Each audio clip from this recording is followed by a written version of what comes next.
कैसे हैं आप सब। आशा करता हूँ अच्छे होंगे। आप सबका स्वागत है मेरे चैनल पर फिर से। आज हम लोग क्लास फोर्थ का लेक्चर थर्ड लेकर आ रहे हैं। ये ईवीएस का फोर्थ वीडियो है।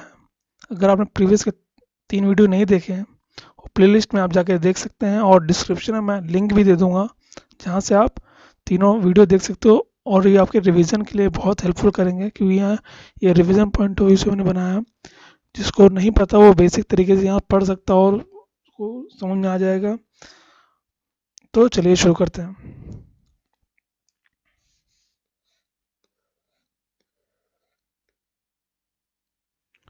तो आज हम लोग स्टार्ट करेंगे। पहला टॉपिक है खिचड़ी। तो जो फर्स्ट टाइम पढ़ रहे हैं उनको तो नहीं जानकर खिचड़ी क्या है। खिचड़ी ये पेड़ रेगिस्तानी इलाके में खूब पाया जाता है। इसे ज़्यादा पानी की ज़रूरत नहीं होती। इस पेड़ की छाल दवा के काम आती है। इसकी लकड़ी को कीड़ा नहीं लगता। इस पेड़ की फलियों की सब्जी भी बनाई जाती है। इसकी पत्तियां वहाँ पर रहने वाले जानवर खाते हैं, और इसकी छाया में तुम जैसे बहुत से बच्चे खिलते भी हैं। तो मेन पॉइंट हमें क्या समझना है, खिचड़ी कहाँ का पाए जाते हैं। राजस्थान रेगिस्तानी इलाकों में ये पेड़ बहुत ज़्यादा पाए जाते हैं। इनको बहुत कम पानी की ज़रूरत होती है। उसके बाद इनकी जो पेड़ की छाल होती है इससे दवा बनती है, और इनकी जो लकड़ी है उसमें कीड़ा नहीं लगता। आपको ये पॉइंट याद होने चाहिए, क्योंकि खिचड़ी से 3-4 पॉइंट पूछ सकता है वो। क्योंकि और ये है कि ये पेड़ कहाँ पाए जाते हैं, रेगिस्तानी इलाकों में पाए जाते हैं। इनको पानी की कम ज़रूरत होती है। इसकी दवा, इस पेड़ की किस पार्ट से दवा बनती है, तो इसके छाल से दवा बनती है। ठीक, जिसे इंग्लिश में बार्क कहते हैं। Bark is use for making medicine. इसकी लकड़ी को कीड़ा नहीं लगता है। इसके पेड़ की फलियों की जो सब्जी बनाई जाती है, इस पर जब फली लगते हैं, मैं वो दिखाऊंगा फोटो, उसमें फली फली लगती है, उसकी सब्जी बनाई जाती है। और इसकी जो पत्तियां होती हैं वहाँ के जो जानवर तो उसको खाते हैं। और कुछ इंपॉर्टेंट पॉइंट है। The tree is popular across the Bishnoi tribe. जो बिश्नोई ट्राइब है, ये ट्री के आसपास ही बिश्नोई ट्राइब मैक्सिमम थे। The tree also has medicinal properties, and the bark of tree is used to make medicines to treat asthma, skin disorder. तो क्या कह रहा है, जो ट्री मेडिसिनल प्रॉपर्टीज भी शो करता है, जो बहुत ज़रूरी है। बताया तो मैंने कि इसकी छाल से दवा बनती है। तो उसमें किसके लिए यूज़ किया जाता है, अस्थमा और स्किन डिसऑर्डर, जिसको इस त्वचा से संबंधी कोई प्रॉब्लम हो जाती है उसके लिए इसका इस्तेमाल किया जाता है। This tree is also called prosopis cineraria, इसका नाम है।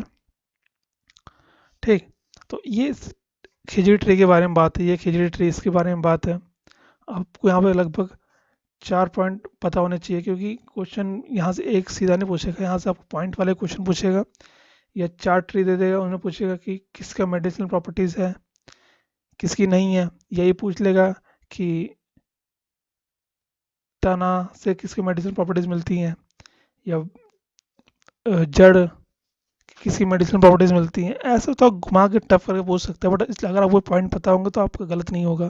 पहला पॉइंट कि रेगिस्तान में पाया जाता है। दूसरा, इसको पानी की कम ज़रूरत होती है। तीसरा, इसकी जो छाल होती है उससे दवा बनती है। इसके पेड़ को जब फली लगती है उसकी सब्जी बनाई जाती है। इसके पत्ते को जानवर खाते हैं, और इसकी लकड़ी को कीड़ा नहीं लगता। इतने पॉइंट आपको पता होना चाहिए बस। उसका साइंटिफिक नाम क्या है, प्रोस्पोसिस सिनेरिया। पूछा नहीं है, पूछ सकता है इसका साइंटिफिक नेम, तो आपको साइंटिफिक नेम पता होना चाहिए कि इसका नाम प्रोस्पोसिस सिनेरिया इसका साइंटिफिक नेम है। तो चलिए आगे बढ़ते हैं। ये जो उस पर फल लगते हैं, जो फली लगती है, यही फल है किसी खजूरी ट्री पे, ये रेफर करती है, इसकी वहाँ सब्जी बनाई जाती है। नेक्स्ट टॉपिक हमारा हनी बी से regarding. This is story of Anita Kushwaha who lived in बोचा village in Muzaffarpur district of Bihar. Girl Star is project which tell extraordinary tales of ordinary girls who change their life by going to school. ये story जो है ये अनीता कुशवाहा की है, जो मुजफ्फरपुर बिहार की हैं। इसकी कहानी है इनके बारे में। तो आपको कहानी नहीं जानकारी, आपको जानना है इसके रिगार्डिंग कुछ इंपॉर्टेंट पॉइंट्स, वो मैं बात कर रहा हूँ। हनी बी, तो यहाँ से आपसे क्वेश्चन पूछेगा कि हनी बी, पहले पॉइंट्स में लेते हैं। Honey bee lay their eggs from October to December. अक्टूबर से दिसंबर तक का समय मधुमक्खियों के अंडे देने का होता है। हर छत्ते में एक रानी मक्खी होती है जो अंडे देती है। छत्ते में कुछ नर मक्खी भी होते हैं। नर मक्खी छत्ते के लिए कुछ खास काम नहीं करते। मतलब जो मेल हनी बिहाइव होते हैं, इनका काम कुछ नहीं होता। जो मेल मधुमक्खी होती हैं, इनका ये सब छत्ते में रहते हैं, छत्ते में बहुत सारी काम करने वाली मक्खियाँ भी होती हैं, दिन भर काम करती रहती हैं। तो कुछ वर्कर मधुमक्खी भी होती है जिनका काम वो दिन भर काम करती रहती हैं। जब किसी मधुमक्खी को रस मिल जाता है तो वह एक खास तरह का नाच करती हैं। छत्ता बनाने का काम भी इन्हीं का होता है और बच्चों को पालने का काम भी इन्हीं का होता है। तो अभी 5 जो 6 पॉइंट है आपको समझना कैसे कि मधुमक्खी अंडे कब देते हैं, तो ये अक्टूबर से दिसंबर तक का समय है। ये आपको याद होना चाहिए कि अक्टूबर से दिसंबर तक के समय में ही जो मधुमक्खियां हैं वो अंडे देती हैं।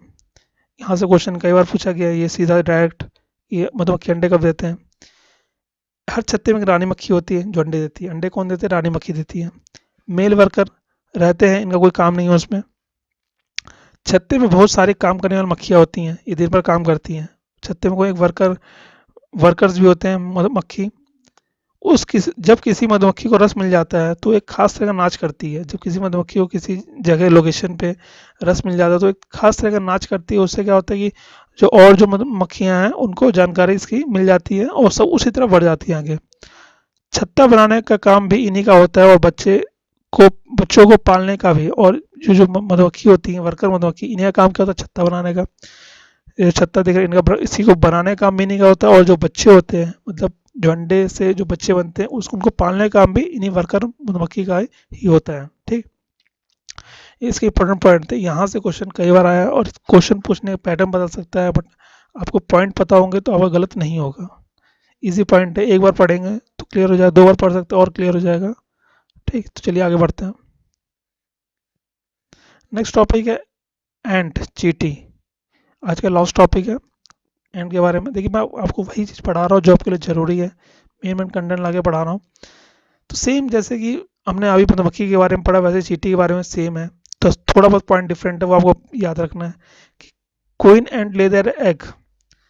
चींटियाँ भी मिलजुल कर रहती है और जो रानी चींटी होती है अंडे देती है। जैसे मधुमक्खी में जो रानी मधुमक्खी होती है अंडे देती है, वैसे यहाँ रानी चींटी अंडे अंडे देती है।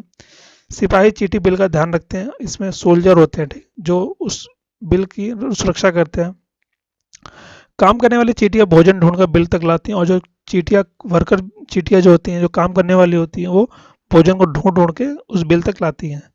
दीमक और ततैया भी इसी समूह में रहते हैं। आपको ये याद रखना पड़ेगा पॉइंट कि जो टर्माइट्स और वास्प हैं, मतलब दीमक और जो ततैया हैं, वो भी इसी ग्रुप में आते हैं। जो ये पॉइंट चींटी के लिए हैं, सेम यही पॉइंट आपके किसके लिए हैं, टर्माइट